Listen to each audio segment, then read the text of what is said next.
E hoje, na nossa aula de História, daremos continuidade ao capítulo 4, sobre as grandes religiões monoteístas. Lembrando que monoteístas são religiões que creem apenas em um único Deus, mono. Nós vimos aí 3 grandes templos, que foi a sinagoga, a basílica e uma mesquita, das 3 maiores religiões monoteístas do mundo.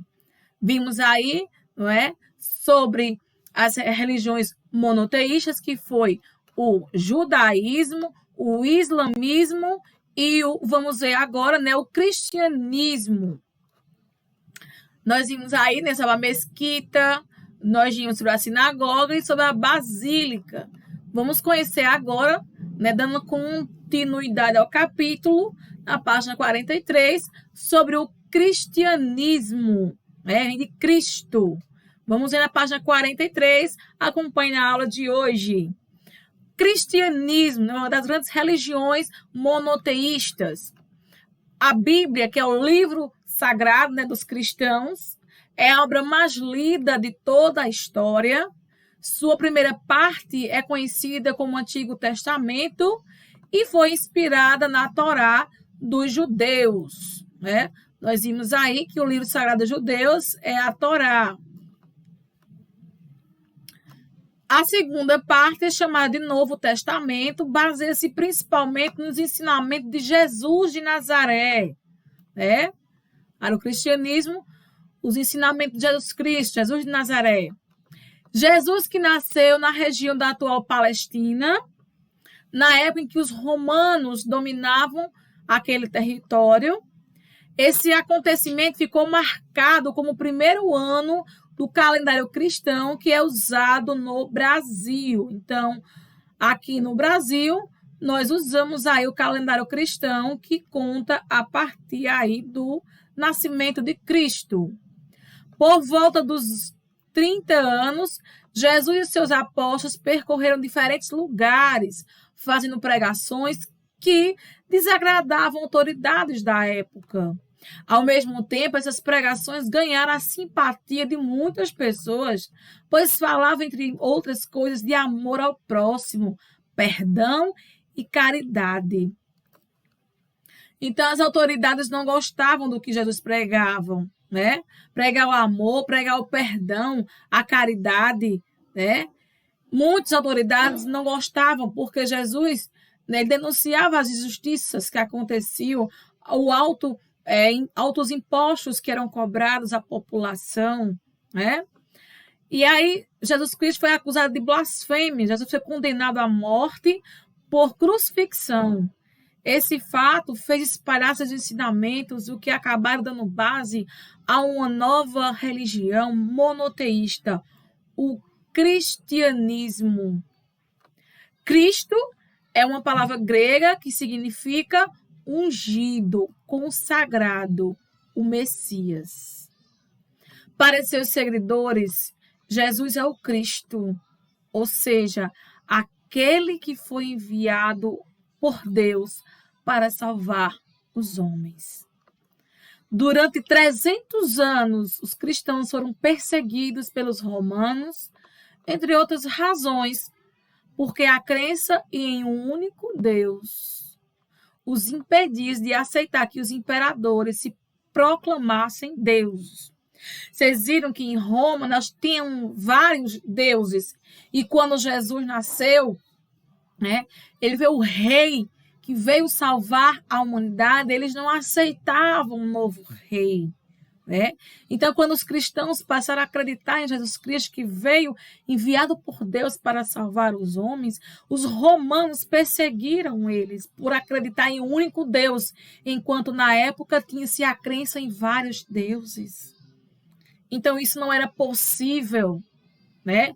Eles dizendo que há um único Deus em que eles acreditassem, enquanto que na época tinha vários deuses. Então, rapidamente, eles se tornaram o maior grupo religioso do império. Com o tempo, a igreja, que é o termo grego que significa assembleia, né, tornou-se uma instituição com regras e hierarquias. uma instituição com regras e hierarquias, formado por um grupo de especialistas que orienta os fiéis. Durante a Idade Média, gente, a igreja cristã tornou-se poderosa, influenciando até os menores detalhes da vida dos fiéis. E aqui você tem uma imagem do cristianismo, né? Um templo religioso cristão, né? E o cristianismo, ele tem 3 grandes grupos religiosos. 3, tá? Cristianismo, porque acreditam em Cristo. Então, tem 3 grupos. Os ortodoxos, os protestantes e católicos, que representam a metade de todos os seguidores de Cristo. Nessa imagem, nós temos a celebração católica na Itália. Então, veja, o cristianismo tem esses 3 grandes grupos. O ortodoxo, os protestantes ou evangélicos e os católicos. Nosso objetivo aqui, gente, não é julgar ou criticar a fé ou a religião de ninguém, de maneira alguma. Não pense isso de forma nenhuma, gente. Essa aula de história, a gente está para refletir, conhecer, não é, as religiões que influenciaram a história da humanidade durante anos e anos. A história da humanidade. Continuando na página 43, a primeira grande divisão do cristianismo aconteceu aí no século XI. Na ocasião de interesses diferentes, levará à criação de 2 igrejas cristãs. 2. Temos a Igreja Apostólica, Católica Apostólica Romana, que a sede é em Roma e é comandado pelo Papa. E temos a Igreja Católica Ortodoxa, que é sediada na Grécia e é liderado por patriarcas. Então, temos a Católica Apostólica Romana e a Católica Ortodoxa, certo? Outra importante divisão do cristianismo aconteceu 500 anos depois, no século XVI. Grupos insatisfeitos com a Igreja Católica deixaram de seguir as ordens do Papa e fundaram novas correntes religiosas. Elas ficaram conhecidas como igrejas evangélicas ou protestantes, pois questionaram a tradição católica. Quem são evangélicos? São pessoas que seguem os evangélicos, seguem os livros da Bíblia, que tratam da vida e dos ensinamentos de Jesus. Então, 500 anos depois de ter surgido a Igreja Católica, não é? Então, pessoas que não concordavam com a Igreja Católica. Tinham coisas que eles não concordaram, né? Não concordavam com o Papa, então fundaram uma nova corrente religiosa. Nós temos aí os protestantes e os evangélicos, né? Então, nós sabemos que a gente não concorda com tudo. Então, alguém discordou e aí teve aí essa nova corrente religiosa, no caso, protestantes ou evangélicos, tá, gente? E aí, quem foi que começou? Foi Martinho Lutero, um religioso alemão, iniciou esse importante movimento e deu origem aí à Igreja Luterana. Além dele, receberam grandes destaques o francês João Calvino, que fundou o calvinismo, e o rei da Inglaterra, Henrique VIII. Henrique VIII, que criou a igreja aí anglicana. Ao longo do tempo, outras tradições protestantes foram criadas, que deu origem aí a milhares de igrejas. Hoje em dia, existem mais de 30 mil correntes cristãs em todo o mundo.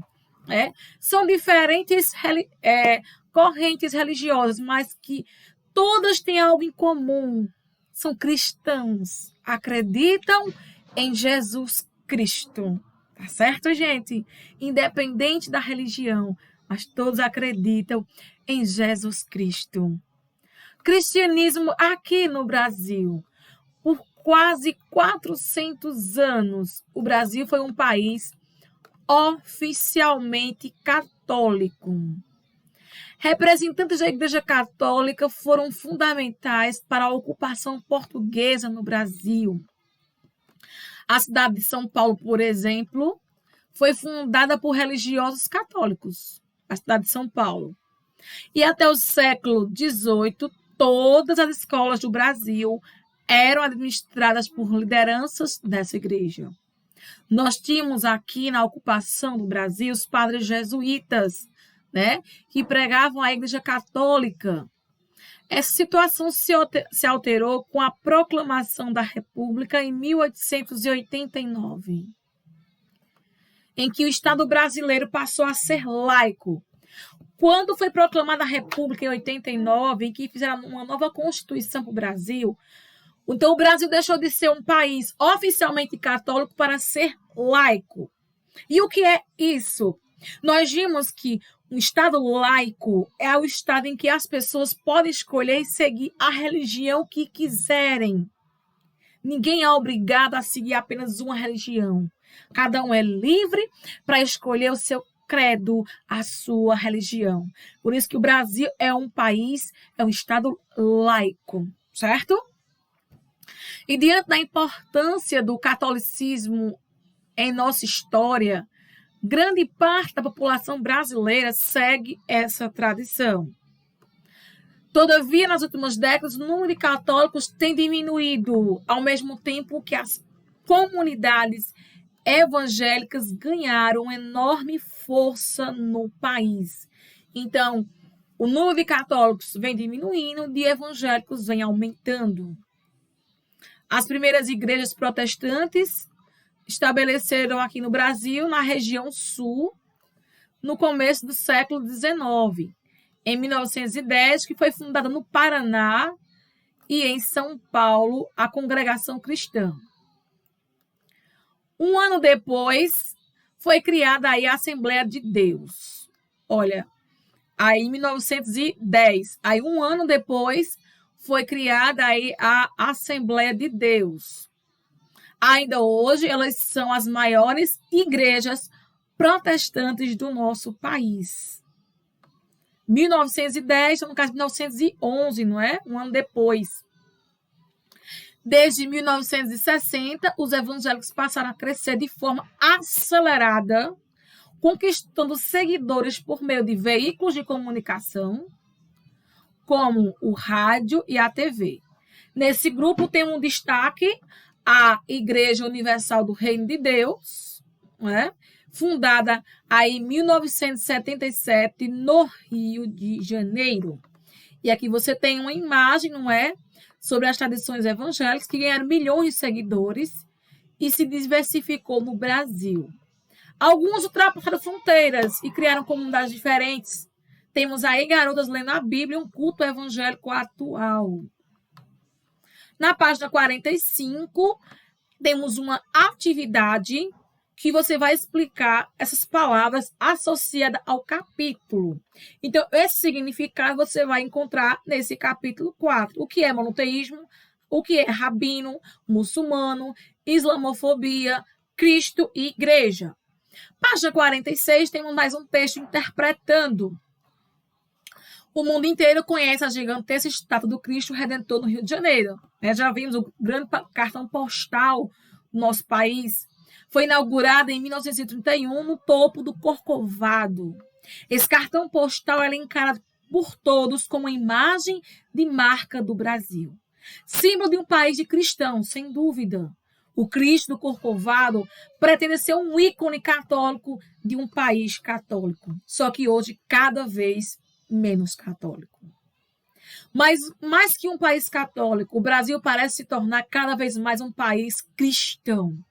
Em outras palavras, o recuo do catolicismo em território brasileiro não significa nem implica o recuo do cristianismo. É um texto aí de Antônio Flávio Pierucci. E você vai, de acordo com esse pequeno texto, você vai responder aí essas duas perguntinhas, ok? Número 2, temos aí um gráfico com o percentual dos grupos religiosos em comparação com o censo de 2000, certo? Temos aqui a Igreja Apostólica Romana, a Igreja Evangélica, a Igreja Espírita, a Umbanda e o Candomblé, outras religiosidades, sem religião, não sabe ou não se declarou. 2000 é a parte vermelha, 2020 é a parte azul, certo? Vejam, alguns cresceram, aumentou, né? Outros diminuiu ou permaneceu. Então, de acordo com esse gráfico, né, sobre os grupos religiosos, você vai responder essas duas perguntinhas, tá certo? Na página 48, nós temos aqui uma entrevista, né, que é uma proposta, é a cultura da paz. Então, essa entrevista é para ser feita aí com um líder religioso. Mas nós não vamos fazer essa entrevista, tá certo? Ninguém pode estar saindo de casa, certo? Para fazer essa entrevista e também para fazer por rede social uma pessoa que você não conhece também não fica muito bom, certo? Então, essa entrevista com um líder religioso não vai ser possível, tá certo, gente? A página 48 e 49 não será feita. Nós temos aqui a seção relembrar para encerrar o capítulo 4, na página 50. Você vai completar aí as frases com essas palavrinhas aqui, tá certo? Nós temos aí 6 palavrinhas para você completar, né, as 6 questões. E aqui a sua autoavaliação sobre os 4 capítulos do livro, que falamos aí sobre as diferentes religiões que acompanharam a história da humanidade, tá certo?